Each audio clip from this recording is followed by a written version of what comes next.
Ladies and gentlemen, welcome to another episode of My Unfair Advantage. We're going to be talking about your online business plan today. It's so important, and so many people totally drop the ball when it comes to creating a business plan.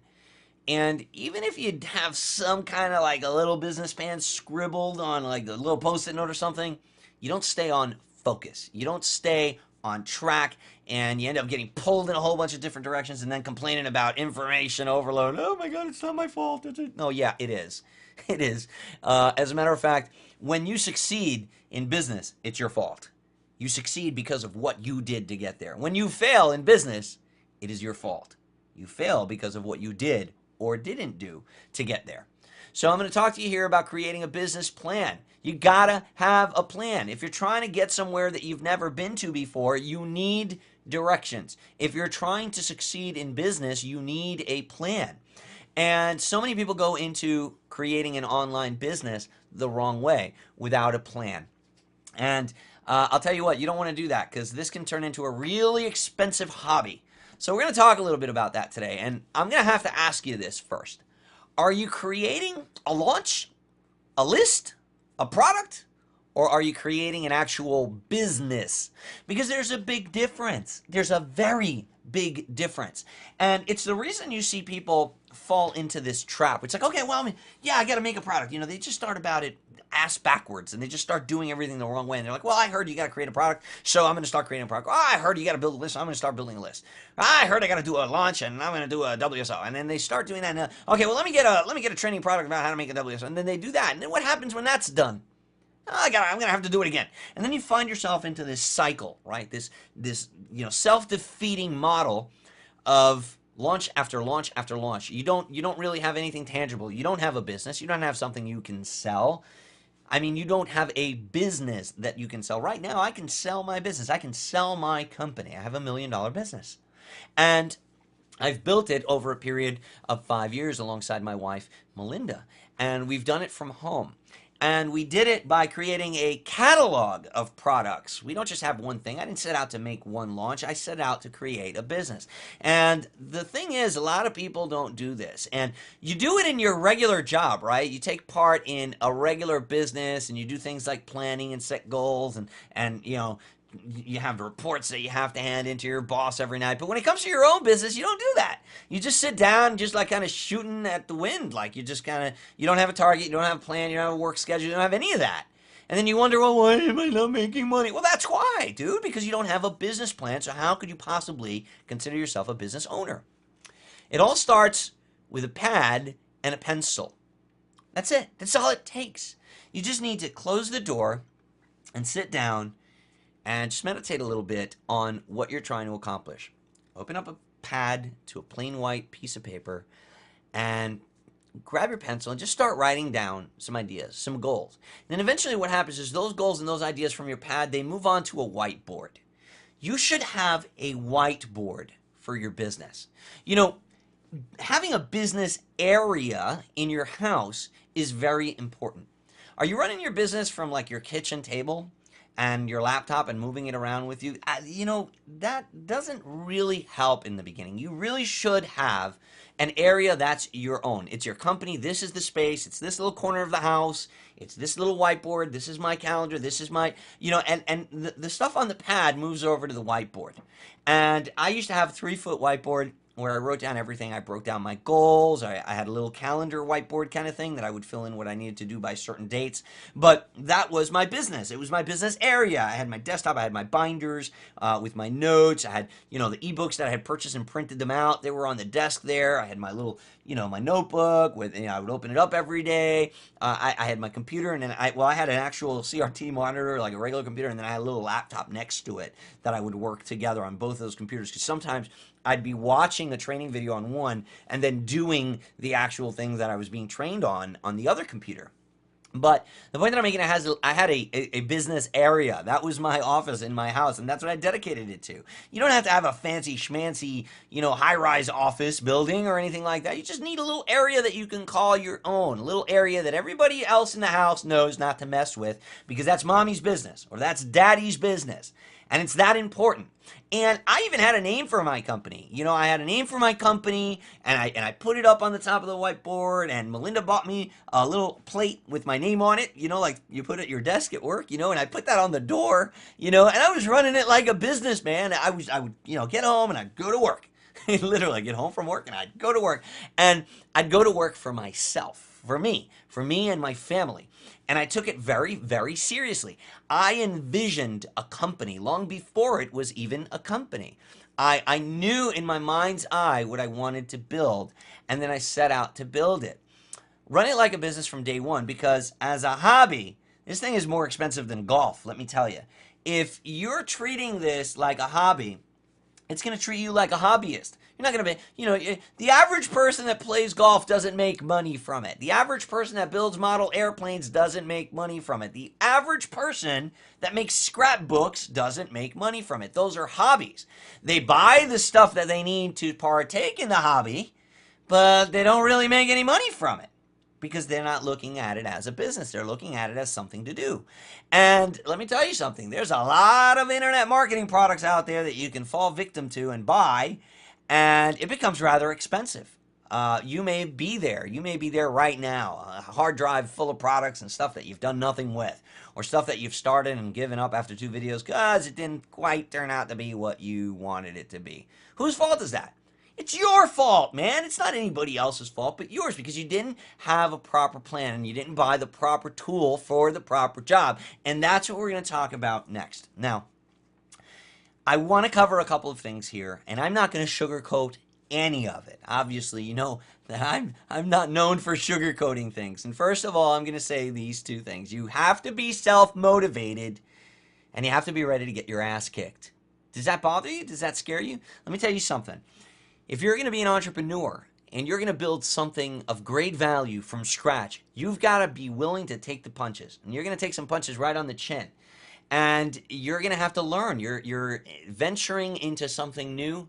And like with anything else, there is going to be a learning curve. You're going to try things that don't work. You're going to fall flat on your face. And it's not about you know, how many times you tried. It's about how many times you got back up and you got on the horse again and you tried again, right? So it's important that you be self-motivated to do that. If you're the kind of person that is still in a stage in your life where you got to get up, oh God, I got to go sit at the computer and do work, dude, you're not going to build a business. I'm sorry. If you're the kind of person that needs others to motivate you, that you can't get started, you can't get rocking and rolling, you can't sit down and work hard for hours at a time without somebody on your back, without listening to 2 hours of Tony Robbins to get you all amped up, without drinking 10 cans of Red Bull, if you're that person, chances are you're going to get your ass kicked,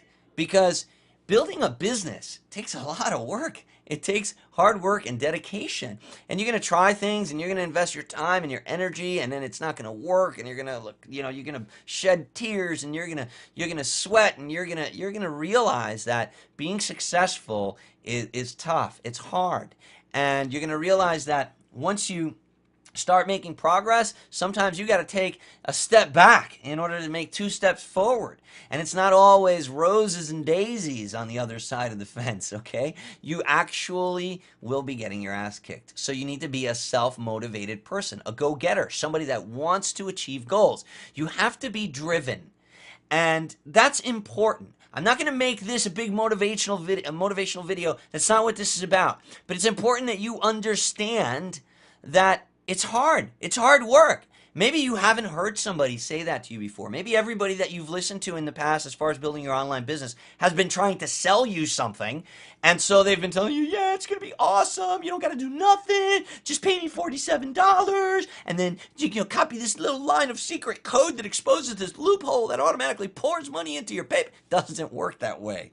Okay, building a business takes hard work. Ask any entrepreneur.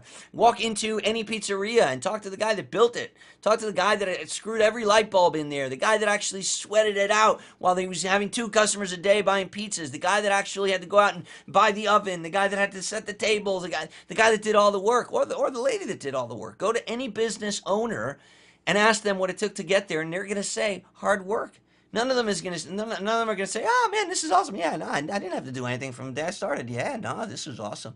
Unless they had a bunch of money and they already bought a business that was rolling. Right? Does that make sense? Of course, that makes sense because that's reality. And for some reason, people fall victim to this whole vision of like, "Oh, I don't got to do nothing if it's an online business. If it's an online business, yeah, that's easy. Yeah, what? What planet are you on? It's not easy. It's hard work. Any type of venture where you're going to be your own boss requires you to be self-motivated. Now, these are the things that typically motivate people. They're the 4 F's. Now, you can probably argue with me, no, Omar, no, there's more. There's other things. Okay, fine. You know, I'm not Maslow. We're not going to talk about the hierarchy of needs or anything like that here. We're going to cover the 4 basic principles that motivate people to take action and build a business. Fame, family, freedom, and fortune. Now, some people like to do things because they like to see their name up in lights. They love the paparazzi. They love having a circle around them at an event. They love the fame of it. They love being the center of attention, and they work their ass off to be the center of attention. So are you that person? Because that's not a bad thing at all. I know a lot of people that are actually, they just love having their name up in lights. They love being the speaker on stage, and they work their ass off to deserve that position and that fame. And that's perfectly fine. Another big motivator is family. Sometimes you just want to do good for your family. You want to put your kids through college. You want someone in your family to have a better life than you did. So you don't care about the fame. You don't care about the freedom of the fortune. You don't care. You just want to do whatever it takes so that your family can have a better life than you did. Some people are motivated by freedom, and that was me. For me, yeah, fortune is great, making money is great, but for me it was freedom.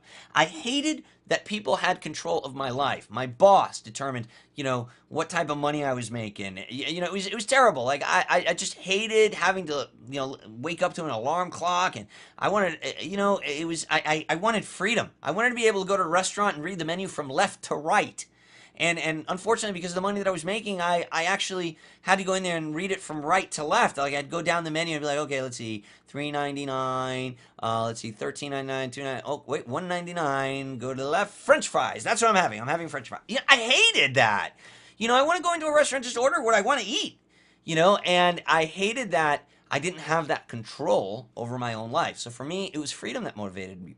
For some people, it's fortune. They just want to acquire great wealth. And there's nothing wrong with that. There's nothing wrong with abundance. There's nothing wrong with having everything that you didn't have when you were a kid. There's nothing wrong with acquiring the wealth to support the charities that you believe in. There is absolutely nothing wrong with that. And these are the 4 main motivators. Which one are you? You might be a little bit of both. But it's good to find those things about yourself. Find out those things about yourself and use them as triggers to get you to do what it's going to take the blows and to keep moving forward.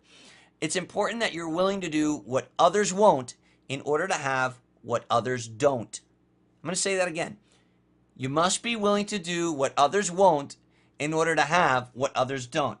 My friends, and even family members would laugh at me. They'd say, you're freaking crazy, Omar. You work, 10, 12 hours a day at your regular job.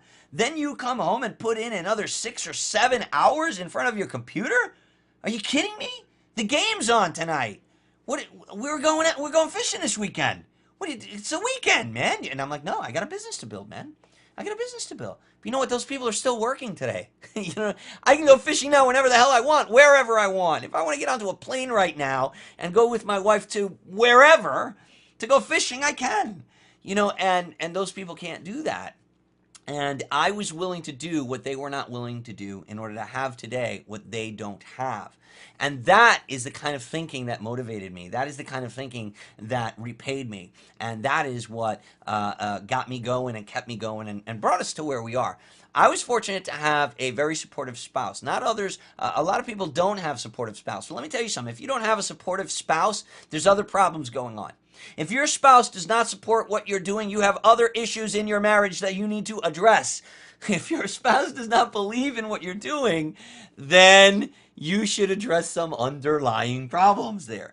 I involved Melinda. I involved my spouse. I let her know what I was doing. I understood from the beginning that I was going to be locked away in this room for hours at a time and working on my computer. And I knew that if I didn't involve her, if I didn't tell her what I was doing and let her know what my goals were and showed her my progress, I know she was going to be sitting in the other room wondering what the hell I'm doing by myself in that room locked up in front of a computer, right? That's number one. Number two, I knew that she was going to become lonely. And you know what? She was lonely. And for many, she went to bed by herself many times. That doesn't happen anymore. You know, I now, you know, have the freedom to be able to take a nap in the middle of the day with my wife on a Tuesday, whenever I want. As a matter of fact, today she came in and said, "Hey, you want to take a nap?" And I said, "Yeah, let's go." You know, so again, it was important to involve my spouse. Now, I didn't involve her in the sense of like gave her work to do, but I involved her in the sense of told her what I was doing.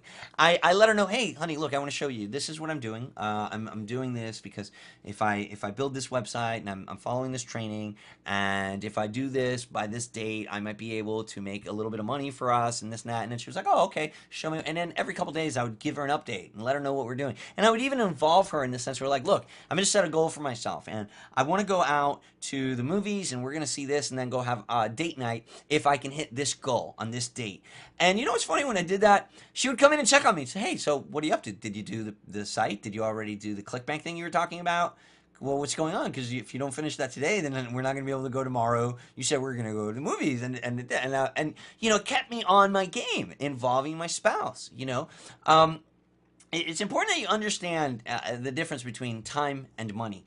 A lot of people mix this up. It's to me, it was a fundamental understanding, but to others it isn't. To a lot of people that have been stuck in that 9-to-5 mentality, they're stuck in that time for money mentality. They think, okay, well, I put in 8 hours today. That means I should get $80 because 8 hours at $10 an hour equals $80. That's the case when you're working for somebody else. That isn't the case when you're working for yourself, and it definitely isn't the case when you're building your business in the beginning. And sometimes it's tough for your spouse to understand that. And if your spouse is giving you a hard time about it, it's usually because you're having money problems. And if you're having money problems, this might not be the best time to invest in a business, because a business takes a significant investment of time and money. You ask any business owner, I challenge you to walk into any business and talk to the owner and say, hey, did you build this business without investing any time or any money? I challenge you to find somebody that tells me that tells you that they did. Right? And you might be lucky enough to say, yeah, I inherited it from my dad.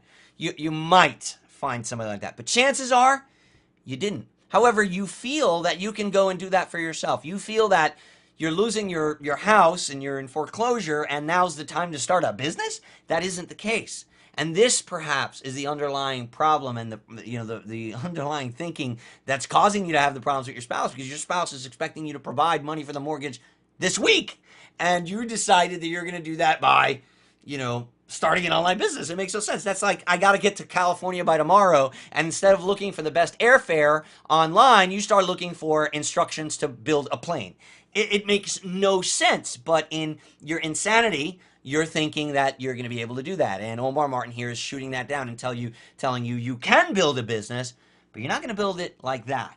And you need to involve your spouse, and you need to get to the root of those issues with your spouse in order to be able to move forward. Let me tell you something. Having your spouse on your side or your partner in business is huge. It's helped me quite a bit, especially when I was able to retire my wife. For about a year, we were able to support both of us with the online income. But she wouldn't quit her job. She wanted, she was like, no. I want to be, I want to be secure. I want to be. She tells the story a lot better than I do. But my point is that once that she did get involved, I mean, my productivity just it was 10 times more than what it was. You expect it to double. It didn't double. It like quadrupled or more, because now two people together, working on each other's, her strengths and my strengths. It just was a great partnership, And the other thing it's important for you to understand when we're talking about, being self-motivated and taking action on your business, you got to understand when action actually takes place. Sometimes you're ready for a business, but the opportunity isn't there. Sometimes the opportunity is there, but you're not ready. Action takes place at the cross of an X. Action takes place when opportunity meets readiness. Okay? So here's what I mean by that. Sometimes you know, the opportunity is there and you find something online and you're like, oh my God, look at this perfect opportunity, this is great, but you're just not ready, man. You're just not ready. You can't afford groceries this week. You can't afford to pay your bills right now. What you need is a second job. The opportunity might be there, but the readiness isn't. Sometimes you're ready. Man, I am ready, but the opportunity just isn't there. You don't have the finances, the budget, the capital to get started, So it's when the two things meet. It's when opportunity meets readiness that action takes place. And if you take action with one of those missing, you're going to fall flat on your face. You're one of those people that gets their asses kicked and, oh man, it doesn't work. It's a tough racket. Yeah, I tried that. Don't be that guy. Make sure that opportunity and readiness are both there. That is when you take action. So let's talk about the goals and the business plan, right? Because that's exactly what I wanted to cover in this video. You need to forecast your year, not your week.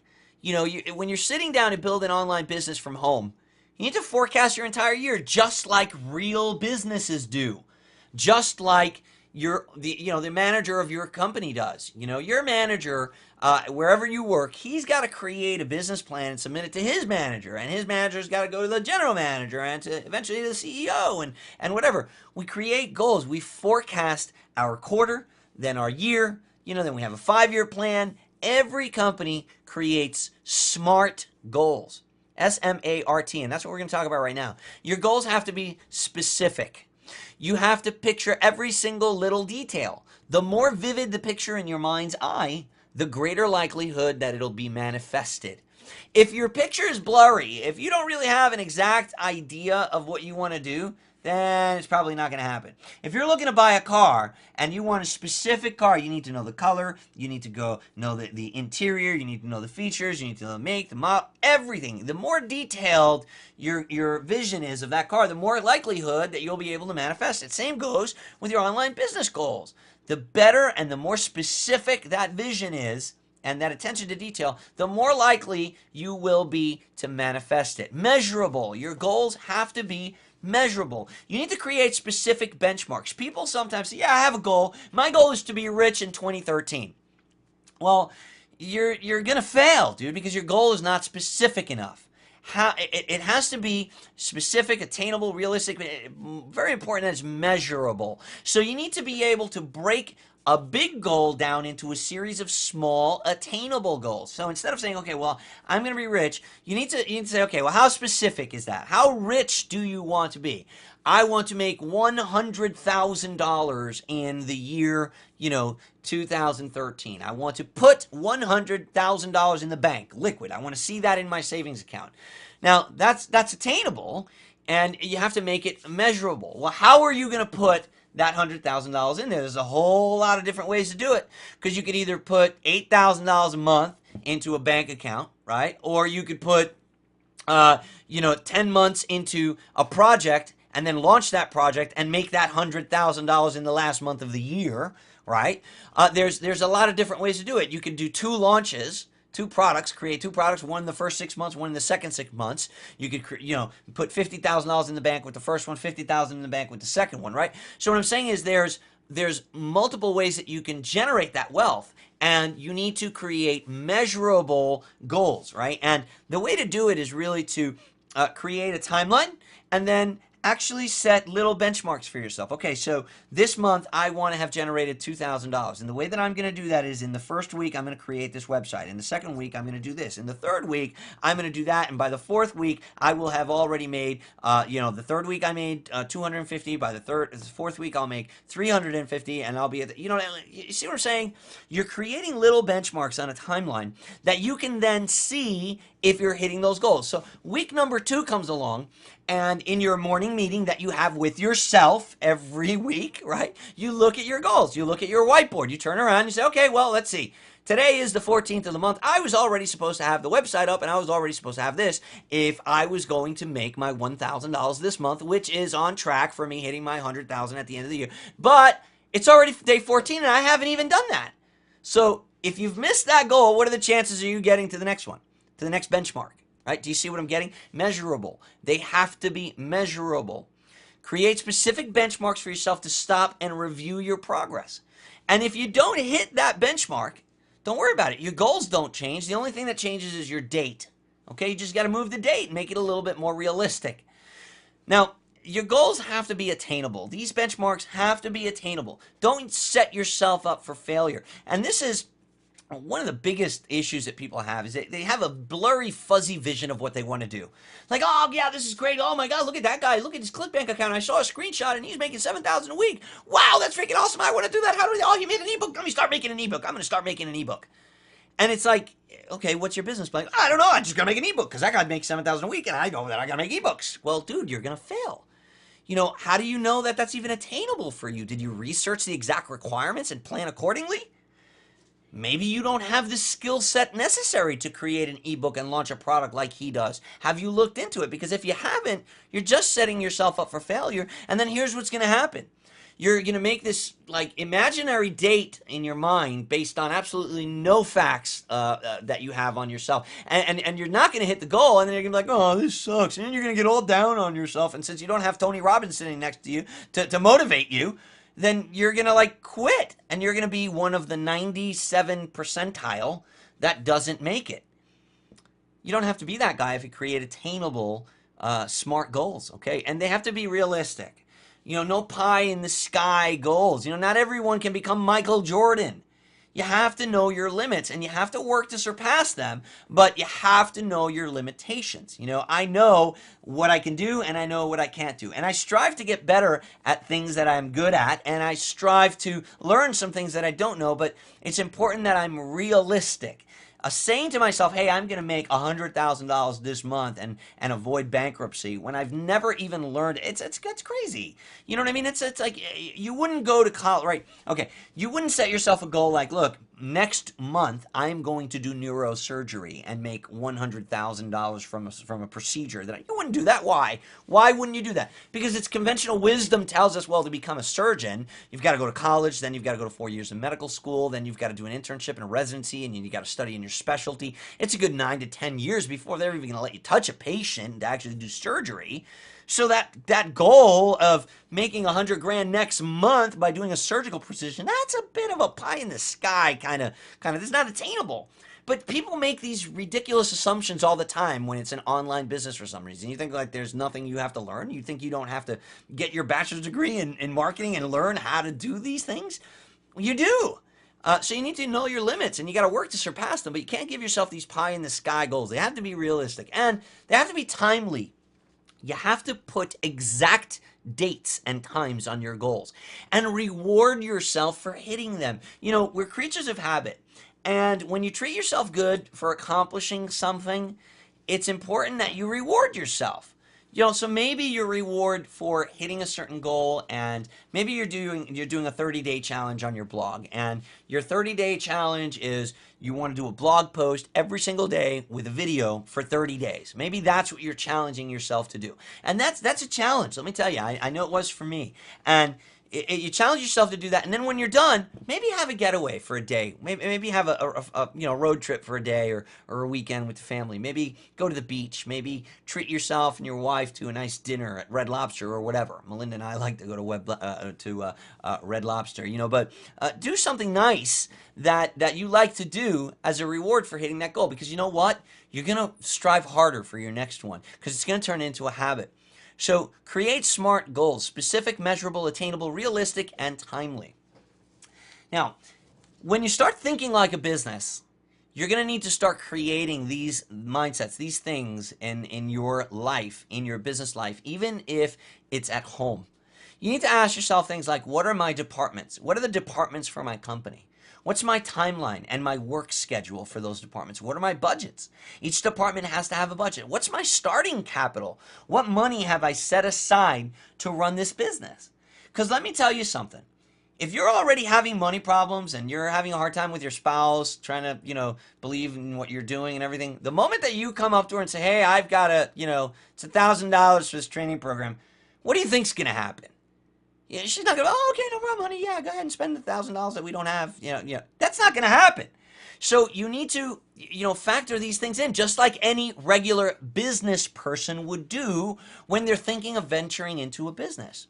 What are your departments? Okay, so, you're going to have a marketing department, a research and development department, a customer service department. And if you're the only employee of your company, then you're going to need to be the person working those departments each day. But so many people don't create a schedule for themselves. You know, when I first started, and I knew I was working 6 hours a day on my business, because I would go to sleep about 3 o'clock in the morning. You know, I'd come home from work about 9, and I'd start working on my business after I'd have a quick dinner with my wife in front of the TV, watch American Idol or something. Then I'd go into the room and I'd start working on my business 5 or 6 hours every single night, or until I couldn't take it anymore and I had to go to sleep.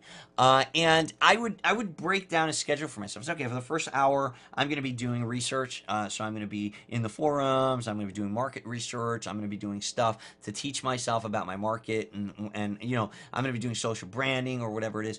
Then for another hour per day, I'm going to be in development. I'm going to work in my development department. So I'm going to be working on my website building. I'm going to be working on my product creation. Then I'm going to be working on customer service. Now, you know, I can adjust customer service because until I've launched my product, I don't really have any customer service. So maybe I'll dedicate 30 minutes a day to start building my support desk or creating a support email or support response templates or whatever, you know. But again, every single day I'm working a schedule, just like you do at your job for your boss. You see, one of the biggest issues that people have is they'll go and they'll work a schedule for someone else. But then when it comes to working for yourself, for your own business, for where it really matters, you don't care. Today I'm too tired. I'm not going to work today. You know what? This is a pain in the ass. Yeah, I'm not going to do article writing today in traffic because that's like, I hate doing that. What are your budgets? Do you have a budget for every department? I'll tell you, in a regular company, the sales manager has a budget for his sales reps. The customer service department has a budget for the customer service people. You know, every department has a budget. The marketing department has to have a budget. How are you going to buy marketing material, business cards for your people? You need to have a budget. But you can't create budgets and determine what your investment capital, what your startup capital is going to be if you don't even know what your departments are going to be and you haven't created a timeline and a schedule. You see how these things are all interconnected? It all starts in that notepad and that piece of paper where you start writing down your vision. When you start actually writing down on that whiteboard and literally creating a vision and a map for your company. These are the kind of things that you should be contemplating in the beginning of creating your business. If you're thinking about, I got to build an ebook. I got to make an ebook because I learned from Omar that I got to make an ebook. And he does 7,000 a week on ebooks. Dude, no, I don't. I do 7,000 a week just with my affiliate marketing. That's just my that's just our list that we built of customers in our business. There's a big difference. These are the departments that I created in my company when it was just me in that room. Research. I needed to research every single day. What do I have to learn to make all this happen? Especially in the beginning. Research in the beginning for me was about teaching myself what I needed to make it happen. Development. What skills and tools am I going to need to acquire? Because I understood, like, oh my God, this internet marketing thing, I don't know anything about it. Building a website? What the hell? You know, back then it was a little different. We didn't have WordPress. It wasn't as prevalent as it is now anyway. I didn't need to know HTML and front page, and I had to build my sites, you know, and man, that was a mission, learning the HTML code, and I sucked at graphics, but I had to teach it to myself. So before I could even contemplate putting up a website, I needed to research and learn what I was going to make that website about, what product I should be getting involved in. Then I need to learn how I'm going to develop it because I don't have the money to actually put up I didn't have the capital to actually hire someone to do it for me. Then I had to put in time into marketing. Okay, well, how am I going to spread the word about it? I had to create profiles for myself at Twitter, Facebook. I had to make sure that people in my niche that I had researched were already learning about me and who I am and that I'm a person of value that they should listen to. Then fulfillment, that's another big one. Like, how am I going to sell and deliver my product?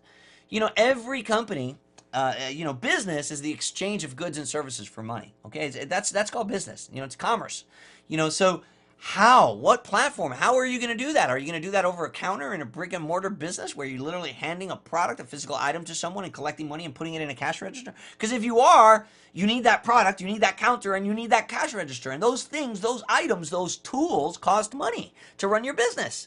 It's called fulfillment. Are you in the shipping business? Do you need to hire a fulfillment company that's going to actually ship a physical item to people? Or are you delivering that item digitally? If so, you need hosting, you need a payment processor like PayPal or a merchant account. You need a fulfillment side to your business. So that's a department itself. And customer service, how are you going to track all of these customers? Do you have a way to email them and keep in touch with them and deliver your goods? That's important. So these are the departments in the beginning that I focused on: research, development, marketing, fulfillment, and customer service. You might have more departments depending on what it is that you're doing. Let's talk about research. Every single business starts with an idea or a vision. You don't start building a house without a blueprint and a whole lot of vision, because if you do, you're probably not going to end up with a house that's very sturdy. You got to accept the fact that you're not going to be jumping on the scene here and changing the internet marketing landscape with what you know from your prior business. You're still going to need to learn this field. You may be an awesome underwater basket weaver, but just because you are does not mean that you're going to jump on the scene and sell $1 gazillion of underwater basket weaving ebooks in week one. You've got to learn the field. And this one, this reality is one that really smacked me in the face, okay? Because I thought that I was an awesome salesman, and I was. Door-to-door sales and telephone sales.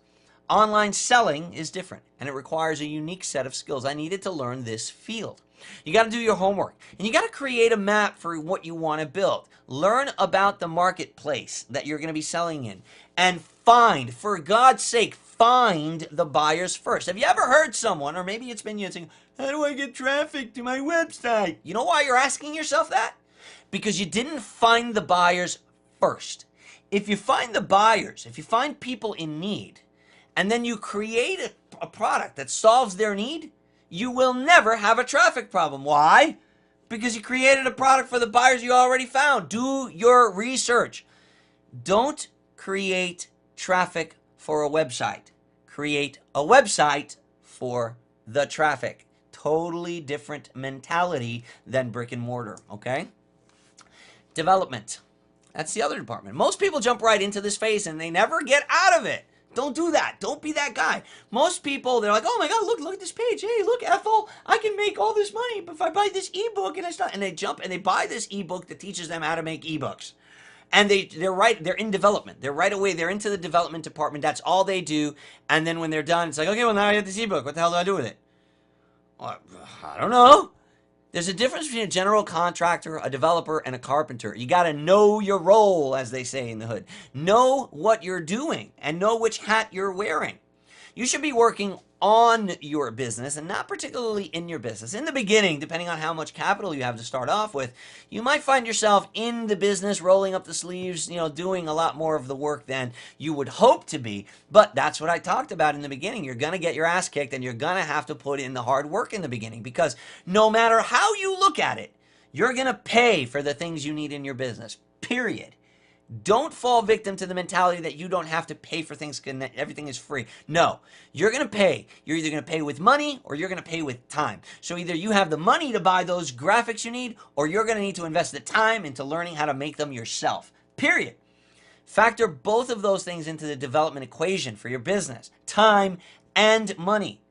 Create a plan and use a project management system or some sort of an accountability partner. That's important. And some sort of a project management system doesn't have to be some fancy thing like Basecamp or Active Collab. It could just be your whiteboard, man. It could be a little calendar book that you keep on your desk. It could be a system where you check off every, before you start working every day, you check off the things you want to do and then the things that you didn't finish yesterday and you move them over to today. Just create some sort of a system for yourself. Manage your time wisely. Your boss expects you to manage your time wisely when you're working for him. Well, why the hell wouldn't you manage your time wisely when you're working for you? And if you're having a hard time with this and you're spending too much time on Facebook, why don't you find yourself an accountability partner? Sometimes a business partner is somebody that you're working with, that you're checking their stuff and they're checking your stuff on check-in day. Sometimes this really, really helps to keep you on pace. If it's somebody that you trust and respect and you don't want to let down, this really, really helps. So maybe create a plan for yourself and implement and share it with somebody. Share it with an accountability partner. Your marketing department. This is a tough one. Raising brand awareness takes time. This doesn't happen overnight. There's a difference in marketing and selling. Marketing is raising awareness, getting people to know about your product, getting people to know who you are and what you're selling. You need to make time for this daily. For me, in the beginning, it was about writing and creating articles about myself and bringing people to my blog. It was about posting on my blog and communicating with the world. I used to do a lot of article submissions to drive traffic to my blog. I used to create videos for my blog, and in the beginning, nobody was watching them but me and Melinda. That I would say, "Hey, did you see the video I did?" You know what I mean? But that all grows. The more you do it, the more that it grows. The better you research, and this is important. Like your departments, they build on one another, right? Because the better your research department is, the more successful your marketing department is. If you research really well about your niche and what people need, it's going to become very easy to market because you know exactly what to create and who to create it for and where to place it once it's created. So your marketing material becomes really easy to hand out. So look at it in a physical sense, right? Let's say that you are creating a product in underwater basket weaving, right? And let's say that you found this source of underwater basket weavers, and they meet once a year at this big conference center. And you go out and you create this product for underwater basket weavers because you've been learning all year what their biggest problems are and what they need solutions for, because they talk to each other in the underwater basket weaver forums. And you've gone and you've created this product and you had it all printed up, and now you know exactly where that event is, and you're going to go to that event and you're going to hand out business cards. Right, so now that's a good use of your time. And because your research department was so good, your marketing is going to be really good because you're going to know exactly what to develop and where to go hand it out and where to build that following. Now, this is a multifaceted department that can become a time hog, right? Because you might say to yourself, well, I've got to raise brand awareness inside of Facebook, inside of Twitter, inside of YouTube. I got to do blogging. I got to do article creation. Yeah, it is a time hog, especially in the beginning. And you got to have to learn to outsource here. So this is probably going to require you spending some time in each one of those things and limiting yourself and saying, I've recently started setting a timer on my desktop. I have my iPad and I have this big countdown timer that's just rolling on the screen there so that I know I limit myself to a certain time on certain sites. You know, so I only do a certain amount on Twitter, a certain amount on Facebook, a certain amount on YouTube. And you got to be creating content and putting things out there that are going to raise your brand awareness and let people know about your product and your brand. And then if there's parts of these that you don't enjoy doing, outsource those. Okay, so this is where you're going to want to have a budget for yourself, right? So if I don't like writing articles, then I may want to outsource that part of my business. If I want 2-3 new articles a week, then I might need to hire somebody to create those articles. I give them the topics, they write the articles, you know, and that's something that I outsource. Melinda used to write my articles, and before that we used to have ghostwriters write the articles. I would edit them, put them up on my blog. Okay, so there's parts of your business that you can outsource, but you're going to need to factor that stuff in, and your marketing can be a time hog if you don't plan it properly. Fulfillment. Now, this is where we talk about building the sites that are going to sell your product and deliver your product.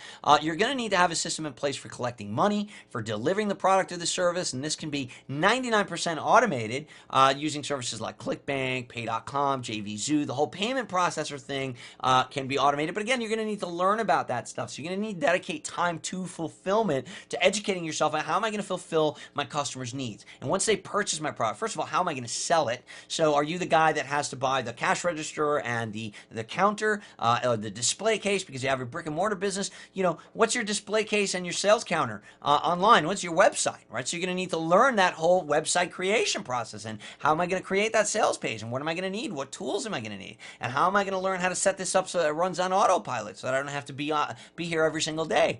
And remember, you can also automate physical fulfillment services. There are companies out there that will fulfill your physical products. So if you're creating CDs, DVDs, or if you're literally selling baskets for people too that you've woven underwater, you can actually hire companies that will ship those out for you. There's fulfillment companies out there like Kayako, Dis.com. There's a whole bunch of them that will fulfill your products and services for you. And speaking of service, customer service. You're going to need to expand this as your business grows. And this becomes more and more complicated as your business gets bigger. Initially, you can handle this yourself via email. But if you're doing things right in all the other departments, you're going to need a dedicated help desk pretty quickly, because you're going to start acquiring new leads, new clients, new customers. And you're going to want to have a more reliable way to communicate with your customers than email. Email is not reliable for strangers or people you've just met, because since there hasn't been a lot of correspondence back and forth, your email client or the service you're using, whether it's email, AOL mail or Hotmail or Gmail or whatever, it's going to end up throwing those customer emails, those emails from your customers into the spam box, and they can go unnoticed. Or even worse, your reply to them could go into the spam box and they don't even know you're answering their question. That is terrible for business. Now, in the beginning, there are ways around this. There are little WordPress plugins and things that you can use. But at the end of the day, if you're doing everything right in your other departments, your customer service requirements are going to grow, and they're going to grow fast. It's important that you treat your customers like gold. You know, things go viral very quickly nowadays. And just as quickly as people's positive testimonials about you can spread on the internet, so can their negative reviews. We are in a review society. People want to read about you and know about you before they do business with you. You need to delight your customer. You need to make sure that every single person that you sell to becomes a customer for life. You know, and some people are saying to themselves, well, some people think that what they want to generate is a satisfied customer. I just want to make them happy, and then that's it, so he goes away. No, you don't want a satisfied customer. You want a loyal customer. Okay, you want to generate loyal customers, not satisfied customers. And ask yourself this: would you prefer that your spouse be loyal or satisfied? Right? You want a loyal customer, not a satisfied customer. There's a big difference. Accounting. This is a department that I wish I had paid much more attention to in the beginning. Don't underestimate the importance of proper bookkeeping. Before you know it, you'll blink and it's tax time. And that sucks. If you haven't been keeping your receipts, if you haven't been carefully, keeping track of all your payments, your income, your expenses, it adds up. Every little expense adds up. Set up a corporation or an LLC. This is affordable to do. You can do this at LegalZoom.com, and you'll be doing things official. You need to collect W-9s from affiliates. Like if you're actually doing business with affiliates and people are doing work for you, you need to save all of your receipts for anything that you buy. These things are important. You need to keep accurate spreadsheets from day one. Keep some accurate records of what you're doing so that when time comes to consult a accountant or you're doing your taxes at the end of the year, you're gonna want to have some documentation. You can't just show up with a shoebox full of receipts, you know. In the beginning, you want to dedicate a little time to this weekly. Keep a little spreadsheet for yourself. Okay, this is how much money I've spent. These are products that I bought. This is how much I brought in. And this grows. It becomes a daily task eventually. And this eventually becomes something that you outsource. Melinda does our bookkeeping right now. And we actually have, well, she does low-level bookkeeping here in the house, and then she collects everything, puts it into spreadsheets, gives it to our bookkeeper and our accountant that then put together all of our tax documents. So again, this is something that will grow over time. It's important that you start treating your business like a business from day one, and the accounting department is important. Plan your work. I think if there's one thing that I'm trying to get across here is your need for a business plan. You need to have a plan, and then you need to work that plan. Treat it like a business from day one if you expect it to treat you like a business owner. Start today. Grab that notepad, turn it to a blank page, start writing down your vision, start writing down the department, start doing your research, start creating a plan, and start working that plan. Because that's the way that you're going to build an online business that you'll be able to pick fruits from for life, something that you'll be able to will to your children, something that'll really bring you to the income and the abundance that you need and that you deserve. Plan your work, work your plan. Thanks for watching this video, and I look forward to seeing you in the next episode. Take care.